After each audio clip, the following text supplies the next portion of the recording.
Hey friend, John MacLennan here, and in this video you're going to learn how to play Your Love Keeps Lifting Me Higher and Higher as recorded by Jackie Wilson on guitar.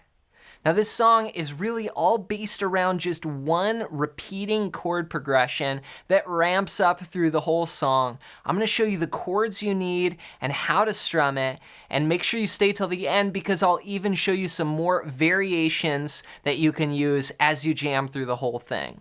But before we dive in, if you're new here and haven't downloaded my fretboard guide yet, you're going to want to grab this at the first link down below. And a lot of the shapes that we're going to cover in today's video, you'll see on this page as well. So it's going to tie right in with this lesson. And it's going to show you the 5 chords and scales that I use to map out the entire fretboard. So grab your copy completely for free. Just go to johnmaclennan.com/fretboard guide. That's johnmaclennan.com/fretboard guide. All right, well, with that said, let's break this song down. Let's break down how to play Higher and Higher as recorded by Jackie Wilson on guitar. Now this song features just one main 8-bar chord progression. Here's what it sounds like. 1, 2, 1, 2, 3, 4.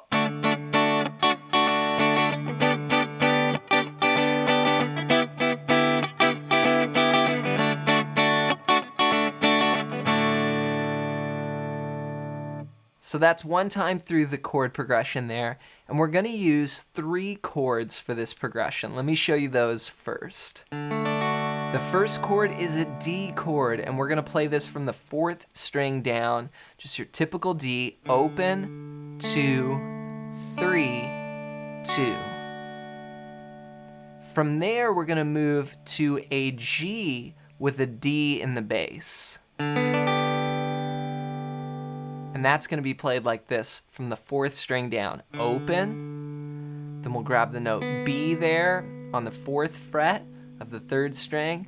Then we've got D and G on the 2nd and 1st strings there. Those are both on the 3rd fret, so I'm just getting a little bar there.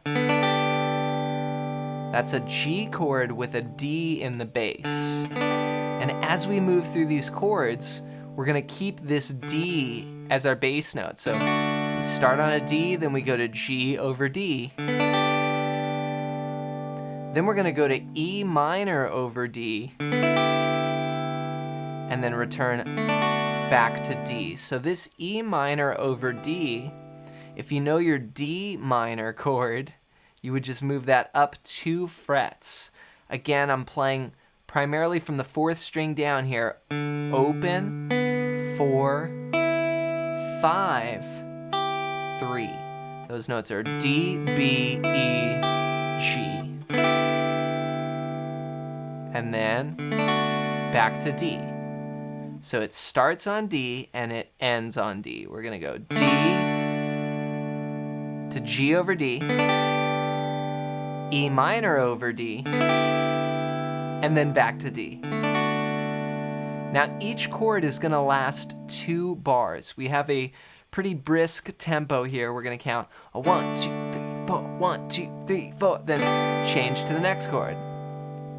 Then E minor, 1, 2, 3, 4, 1, 2, 3, 4, back to D, 2, 3, 4, 1, 2, 3, 4. So 2 here, 2 here, 2 here, and 2 here. That's going to give you 8 bars. Now, as far as a strumming pattern to go with this, you could do something like this as just a sample pattern.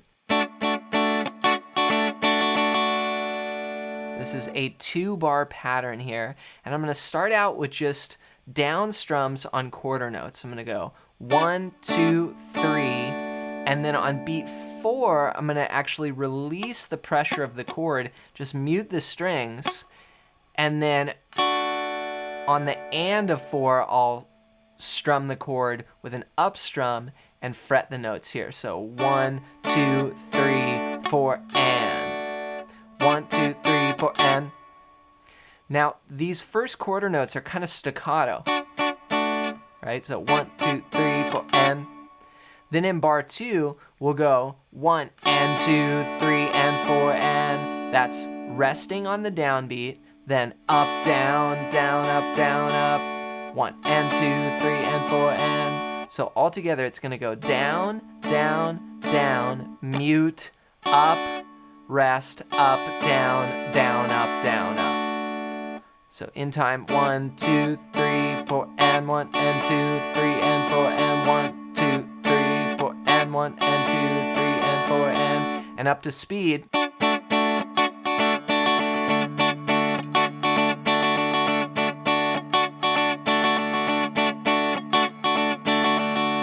Now I'm playing these as open chords. You know, I've got the open D string ringing in there, and those are probably gonna be the easiest way to play this. You could also play a D, maybe something like, you know, a D chord like this, or a D bar chord here.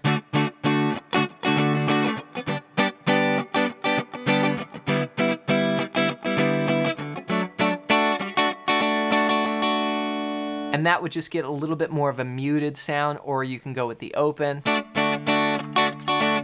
which sounds great too.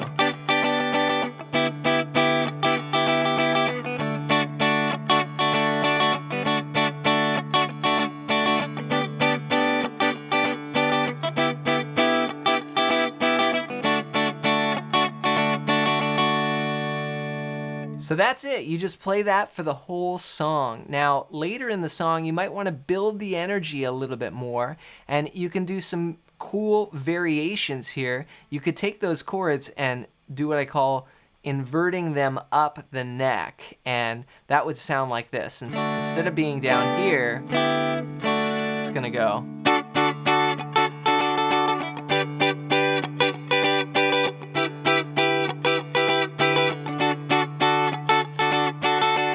And this is just taking those chords up to the next inversion. So let me show you those. All on the top 4 strings here. Open, 7, 7, 5. That's now a D chord. So it's this chord moved up. Then I go to G with a D in the bass, which looks like this D chord, but all the way up at the 7th fret. Then I line up all my fingers in a row here. 7, 8, 9 for an E minor with a D in the bass, and then back to D. So you could use those as just a variation, like here's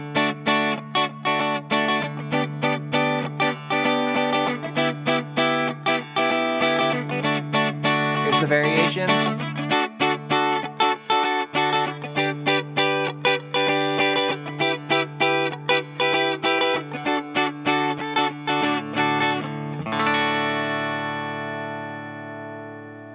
So take your time with that rhythm and getting the chords and strumming together, and then go and play it along with the recording. And then as you're going along, you could stay in just the one progression for the whole tune, or you could move up to those variation shapes we learned and mix it up. Maybe you play the chorus in the higher shapes and then the verse in the lower shapes, just to give you some more options. And to help you put this together even more, be sure to pick up my ultimate fretboard guide at the first link down below.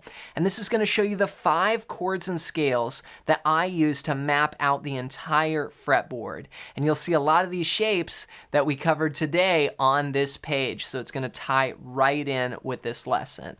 And you can grab your copy completely for free. Just go to johnmclennan.com/fretboard guide, or use the first link down below as my gift to you. Next, I want to hear from you. Leave a comment down below and let me know your #1 frustration with guitar right now. Just comment it down below so I can make some more videos here on the channel helping you out. As always, thanks for your support, and we'll catch you in another video real soon.